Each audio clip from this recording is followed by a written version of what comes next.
Hello everybody, getting an early start here.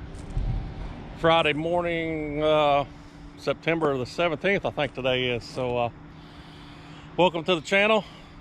This is going to be like a 2 or 3 day video here, kind of put together. We're at the John Deere dealership in Jasper, Indiana. Our combine's been kind of sitting there. That's kind of been its home for the last 2.5 months.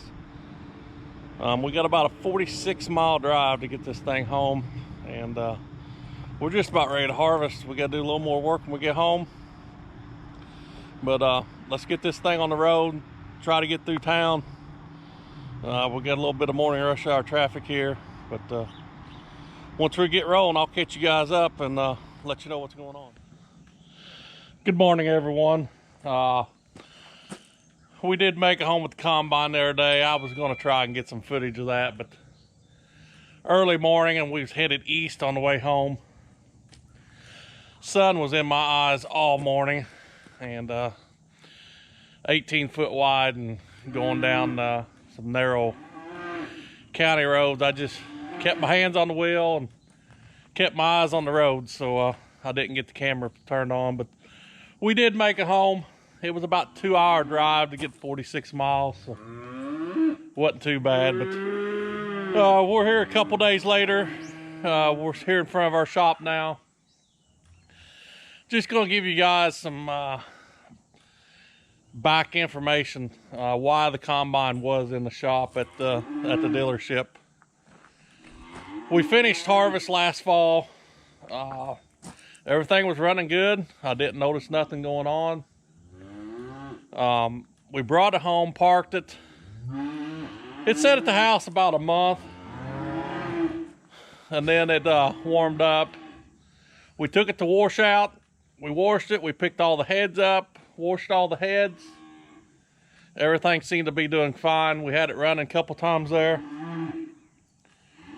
It probably sat down there 2 weeks, and we went to fire it up to take it to the barn. And the blow-by tube was just puking motor oil out. We got it shut off, and the oil pan was full. I mean, full. Done some further investigation, and the radiator was about half empty. So that's a pretty good sign that all the antifreeze is in the oil at this time. So, and it done it just sitting there, we assume. So we flushed all the oil out of it. Got it filled up with new oil. Got the radiator topped off. Got it in the barn. So this motor has a gear-driven water pump on it. So there is an O-ring in there that is typically the problem when water is getting into the oil. We put a reman water pump on it. Let it set about 3 days. Radiator was empty. Oil pan full. Well, we thought maybe something was wrong with the reman, so we went and bought a brand new water pump and put on there. The same thing happened again. Water went to the oil. We pulled the EGR cooler off. It was dry. Normally if there's moisture in there, that could get in the oil pan. So it wasn't looking good at that point. We did go ahead and shell wheat with it, just to give it a test run and kind of see what was going on. The first day we shelled about 50 acres of wheat, parked it. The next morning we drained about 3 gallons of water out of the oil pan, topped off the radiator, and then we shelled the last 40 acres of wheat and let it set. And there again, we had to drain water out of the oil pan and top the radiator off. At that point, we drove it to the John Deere dealership and parked it. That was middle of July. So it sat at the dealership about 2.5 months. They am trying to work it in and then get the motor pulled out and see what's going on. But they did pull the motor out. O-ring on cylinder sleeve number 6 was rode. Wasn't necessarily cut. It was just rode up out of the groove, or something was funky was going on with the O-ring. So just as it was setting, that was allowing the antifreeze to go go into the oil pan. So means we ran it with antifreeze in it, shell and wheat there. Had the motor out. It got all new sleeves, new pistons, all new bearings on the bottom end. We sent the head on the motor off to machine shop. They tested it, spec'd it out. It all passed with flying colors. So we put our head back on. We just put 6 new injectors in this motor last fall. So we put our injectors back in, all of our components back on it, and brought it home. So everything seems to be doing good on the 2-hour drive home. We messed around the house with it, and everything seems to be pretty good so far. So with the John Deere dealership pulling this motor, rebuilding it, we did have them do an inspection on the combine just to go over it and see if they could find anything wrong with it. So I haven't got the final bill yet, but it's looking right around $20,000 to rebuild this motor and get it put back in. So.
It's missing something right here.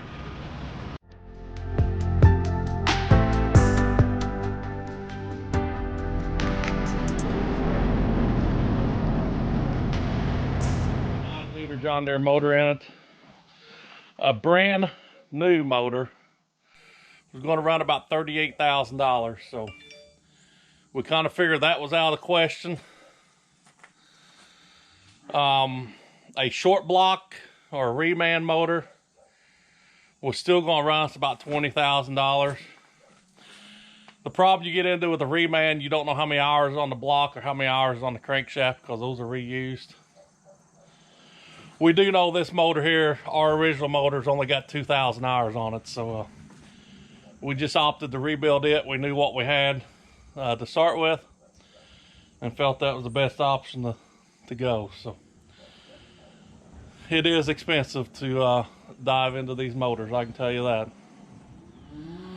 So the inspection when John Deere did it, they found a few belts, some idlers. Nothing too major was wrong with it, so we was pretty pleased with that.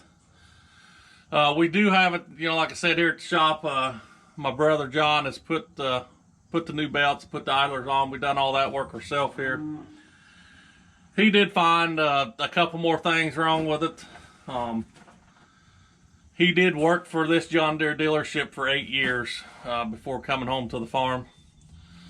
So, and combine specialty was kind of what his class was. So he could take like his 97 series apart and put it back together in his sleep, I think. So he knows the ins and outs of it and where to look and where not to look. So he did find a few more things wrong with it and got it fixed, but we got one more U-joint to fix. Sounds like him pulling up now, so he went to the dealership to pick that U-joint up, and we'll get it swapped out, and we might try shelling today. So we just had about 4 inches of rain Monday, Tuesday, Wednesday, so we got to check a few things out and go see what the beans look like. There a little bit while I was doing the video, sister-in-law pulled up and said we need to check out this cow, so we got him pinned up here behind the house. She was getting ready to calve any day, so not only did she give us one calf, she gave us 2 calves. So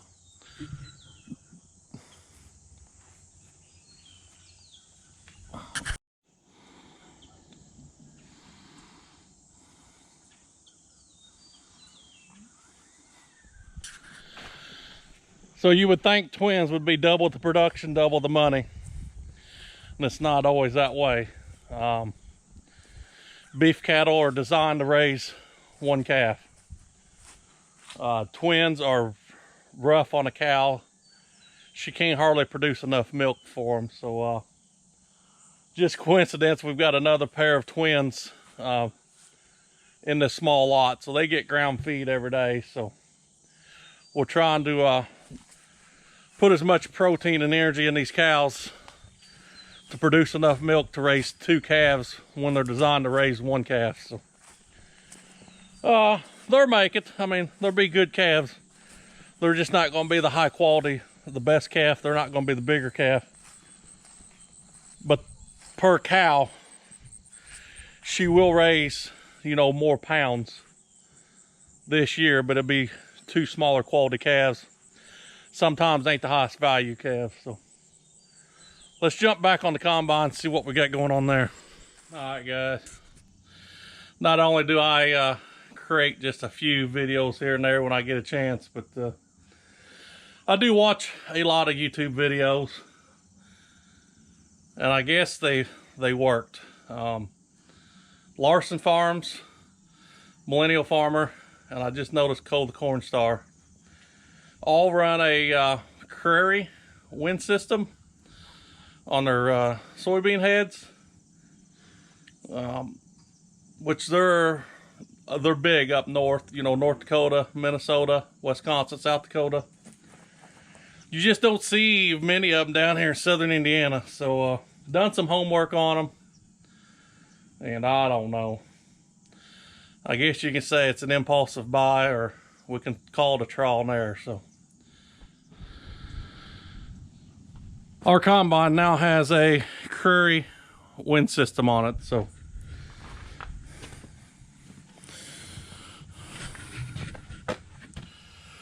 we run a John Deere 635F Hydroflex header. This is the old style auger header. You're going to see most newer ones on newer channels or other channels. It's a draper head that's got a rubber belt right in here. We've still got the auger head, but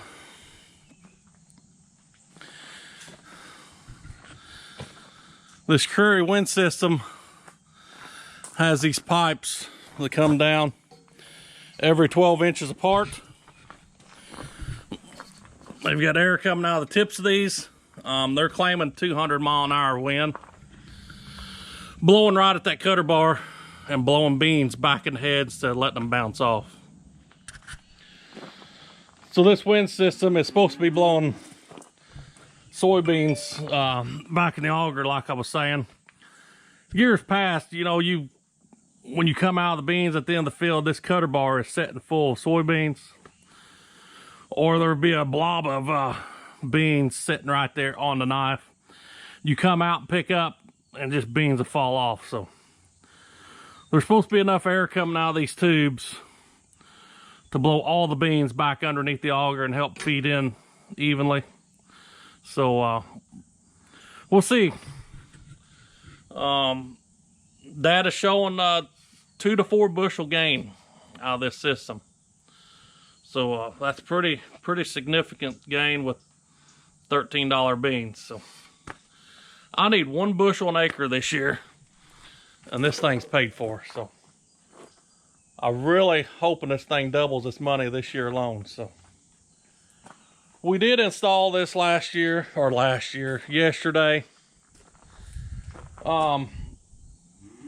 If I had any tips for Crary, is to redo their assembly manual. Kind of Mickey Mouse. If you've never messed with this, never done one, it was a little bit of a struggle to read through and figure out what they wanted done when. But the positive was I could call Crary at Fargo, North Dakota.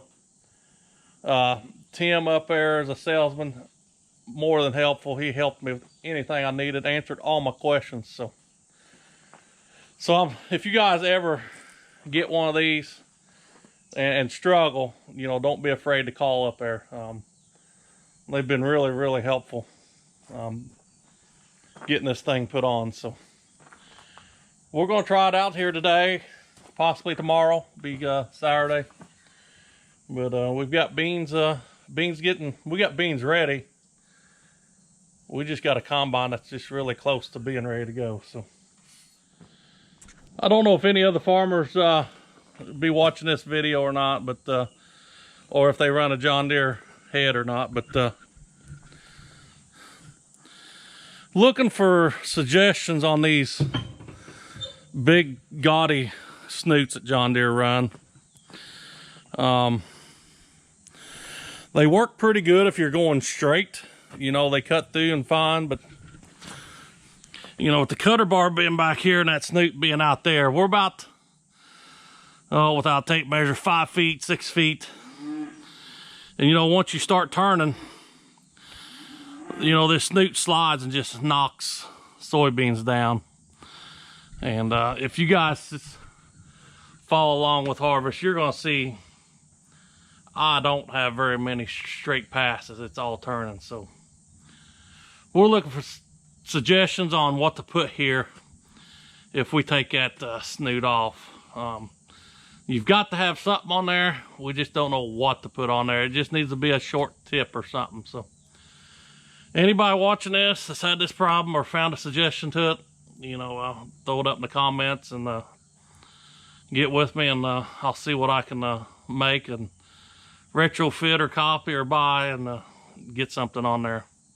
All right, Crary says on a 35-foot head, there should be enough air supply to feed from one side, which will be the right side of the head and blow the whole length of the tube. In this splice right here, there is a baffle. I really don't know why or how, but I'm sure they've got it designed to work right to try and get the air distributed out right or evenly across the cutter bar. They do have an option of putting a T on top of that fan and bringing an air tube all the way across the back and feeding air in the left side also. So I opted up, paid the extra money. So now we are feeding air from both sides of that tube. I don't know, I just think we're going to get a more even air distribution across that full bar, because there's, I forgot what there is, there's 36 air tubes on there. So pretty big holes. It's going to take a lot of air to blow in there what they're claiming it's going to blow. So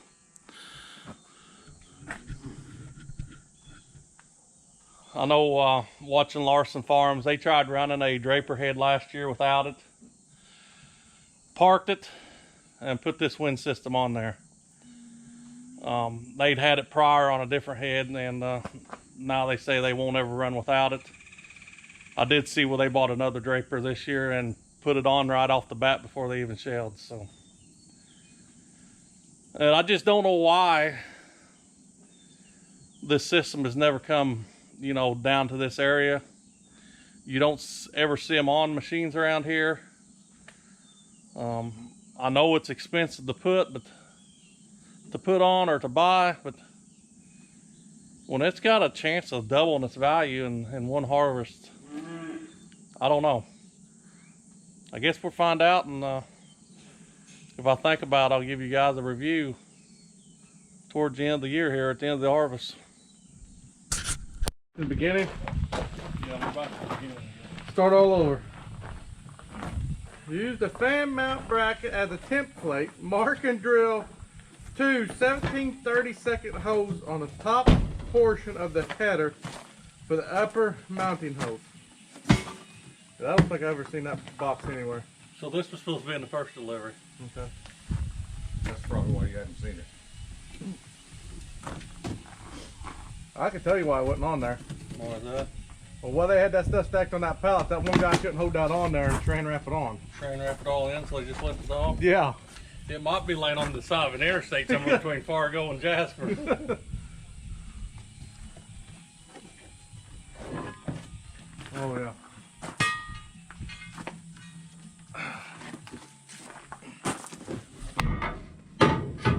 It goes up underneath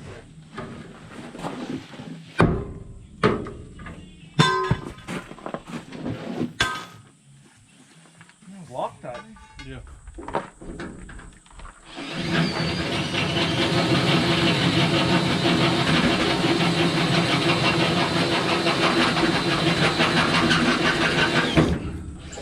You half inch an hour. Yep. They might have to get the ring and get it out. Well, it should fit in there. They're going to give me a little wiggle for it. I ain't gonna put Loctite on these yet.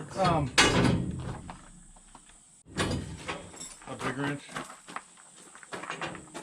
Is he gonna hurt me? Go. Ready? Oh, you on the other one? Yep. Yep. Or in there too.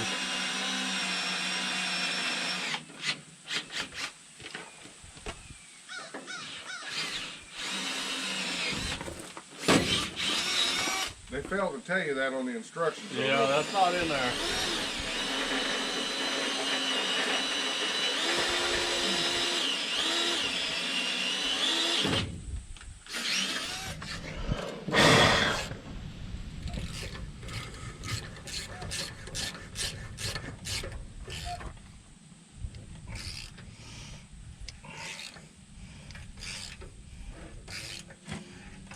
Button tap through. It goes over through.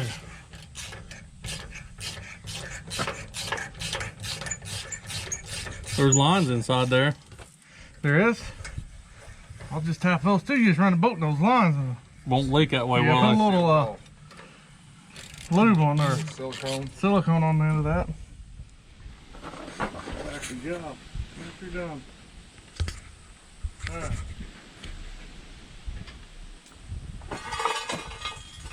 I'm gonna put Loctite on them now, or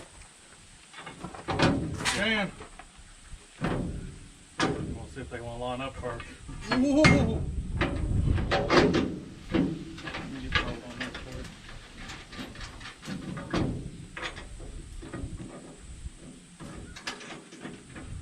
Start. Yep. Lock cut. Loctite. Everybody. Take the tip off of it. No, not the tip.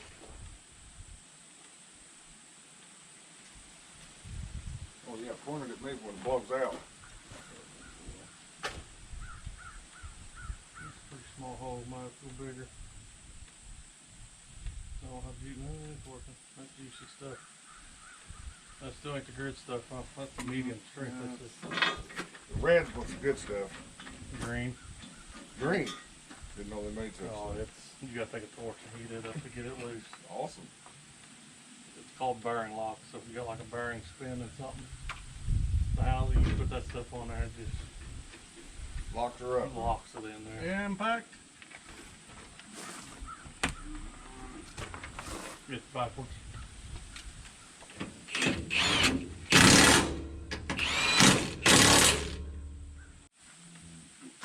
I'm on the one on my side. Ready? Yep.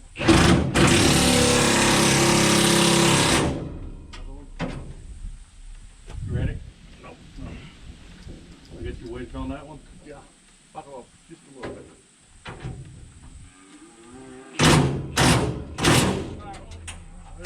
Right over. Alright. Right way. Which one? The one you're on. Or the other one. The other one?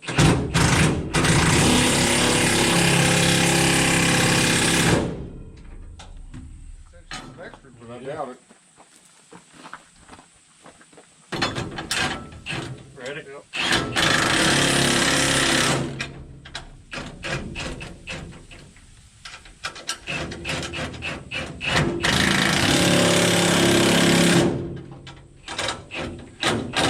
Oh. The nut fell off. Like Yep. those bulls yesterday, nut fell off. Is that locked? I guess get one bolt and nut, I guess, for now, Bug, or me and John will try picking this up there. It looked like in the direction this will go inside here, so I hope that's spread apart. Looks like I volunteered for the. Get you some thread lock? Yeah, shit may be stuck to my innards. I get stuck with the heavy side this time. Now, does it matter how these go? Bolt goes in from the outside? I'm gonna see what's gonna be the easiest for now. I'll tell you what, I'm gonna grab 2 bolts, and then if we can get one on both sides of the tops. What did you pick up on this thing at? Just under the screen, I guess. It's not really that heavy on your side.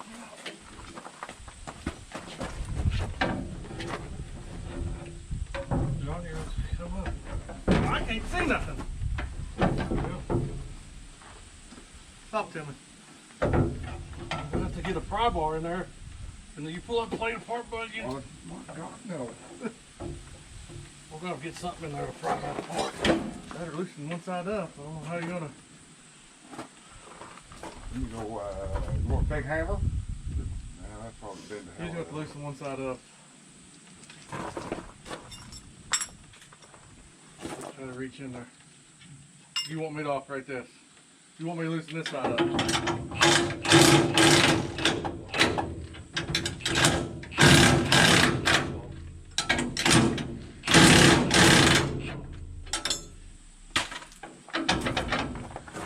My bell with this pipe over here, man. Take 2. Ready? There we go.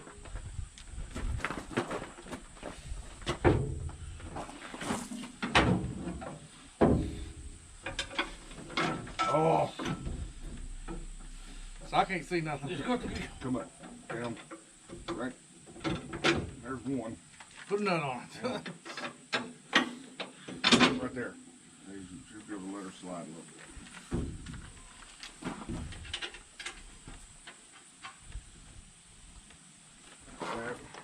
I was grabbing 1 minute. I didn't think we was gonna do all that. You ready? Nope. You got 1 or 2 in? You get one on each side. Oh, hell. On top. I just gotta rotate it up. You ready? Yeah.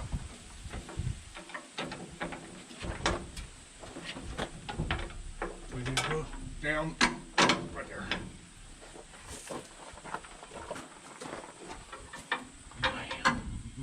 You wiggle that a little bit. Put a nut on the other bolt before we lose it. Oh, wait a minute, it started. Or a 3/4 wrench and a 1/2 inch ratchet. Got the wrench. Another 3/4 wrench. Another 3/4 inch. 3/4 wrench and a 1/2 inch.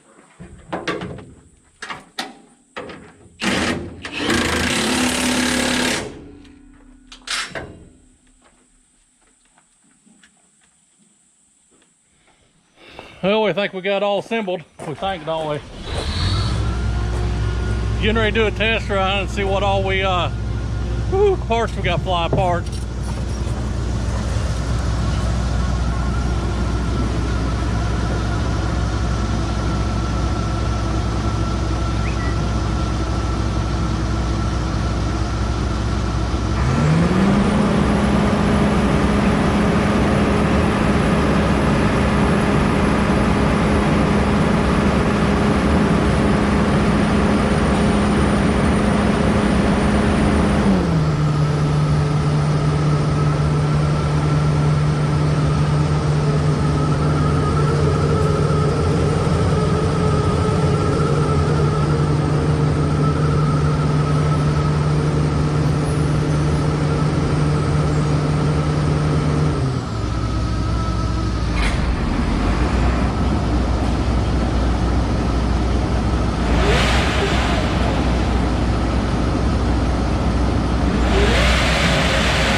out, Bug. You ready for round 2? All right, I'll hold it on.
Got one blown off, Bug.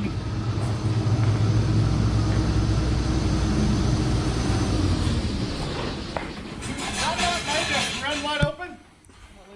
What lever? That arm? No, just up's open. I wonder what it is now. I'm assuming it's up. It's straight up now. Was there not much air coming out of it a while ago? No, I think we blew off. Third try's a charm. Yeah, you could tell something happened.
All right, I think we're going to end this video right here. The combine should pretty much be field ready. We've went over a few other things. Got a lot of stuff set and adjusted. Got a slight chance of rain coming in the morning for an hour. See what it does. Too much dust inhaled. If we miss rain, we're headed to the field tomorrow. So got the wind system installed, belts replaced, bearings checked, adjusted, greased, everything calibrated. We're ready to go to the field. Hit the thumbs up. Got any questions? Leave them in the comments. I can see what I can do to answer them. Thanks for watching, guys. See you on the next one.